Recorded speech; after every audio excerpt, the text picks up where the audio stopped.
Did you know that there are 329,797 babies born to mothers in the year of 2011 according to CDC statistics? Of those mothers, only 50% graduate from high school. And of the 50% that are left, there are only 50% of them that go on to further their education somehow to help better themselves and support their child. Life is not over just because you're a teenage mother. There are lots of alternatives. Sometimes the traditional high school and graduation is not meant for everyone. There might be, child care issues, no family support to help you go to the traditional high school. But you could take classes online and graduate.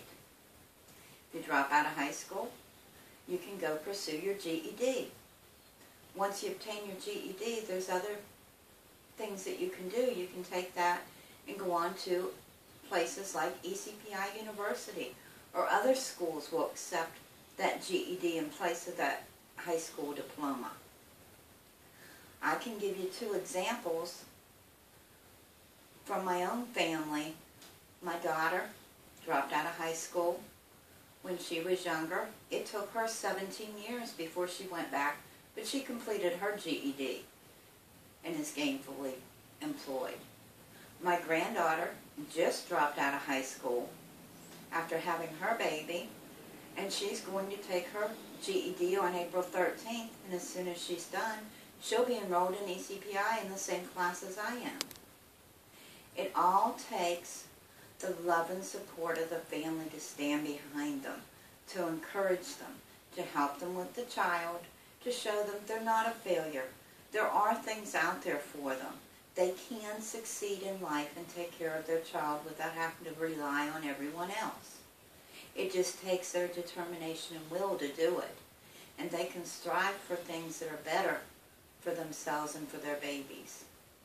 There's a lot of high schools now with the ever-growing teenage population that becomes teenage mothers.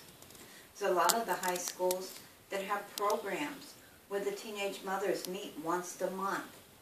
They compare what they're going through. They discuss through their feelings.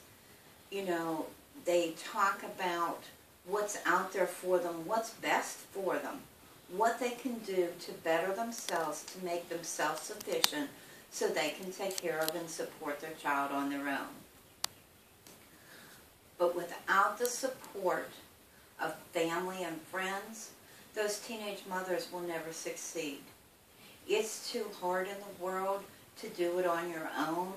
They have to accept the help of others, and they can be just as successful as you and I. They're just taking a different, more untraditional route to do it. And in conclusion, life is not over for those teenage mothers. So long as they get a good education, be it graduating from high school, taking classes online and graduating, taking their GED and passing it, and going on to someplace like ECPI or another college or technical school and graduating, they can become gainfully employed, they can become self-sufficient, and they can manage raising their child all by themselves